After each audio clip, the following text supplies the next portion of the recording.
महाजनांची आहे। मतदारांनी जाब विचारताच ग्रामविकास मंत्री गिरीश महाजनांनी थेट पळ काढल्याचा एक व्हिडिओ समोर आलाय।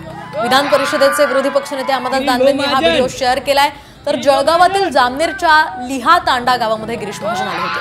मात्र 30 वर्षांपासून आम्ही तुम्हाला निवडून देतो तरीही गावात रस्ता नसल्याची तक्रार या गावकऱ्यांनी केली आणि याच वेळी गिरीश महाजनांनी मात्र कुठलंही उत्तर न देता थेट दुचाकीवरून पळ काढल्याचं यामध्ये दिसतंय। अमरदास दानवेंनी केलेली ही पोस्ट प्रचंड व्हायरल सध्या होते। गिरीश भाऊ महाजन, गिरीश भाऊ महाजन,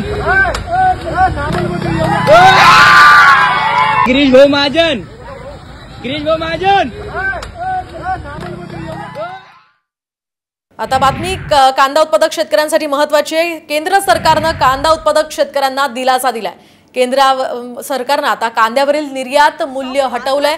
केंद्राकडून निर्यात शुल्कातही 20% कपात करण्यात आली आहे। नवीन कांद्याला चांगला भाव यामुळे मिळणार असल्याचे संकेत आहे। एकूणच कांदा उत्पादक शेतकऱ्यांना हा दिलासा म्हणावा लागेल। आताची ही महत्त्वाची आणि मोठी बातमी आपण पाहतोय। केंद्र सरकारने आता कांदा उत्पादक शेतकऱ्यांना हा दिलासा दिलेला आहे। कांद्यावरील किमान निर्यात मूल्य हटवण्यात आलंय आणि निर्यात शुल्कामध्ये सुद्धा काहीशी कपात करण्यात आली आहे।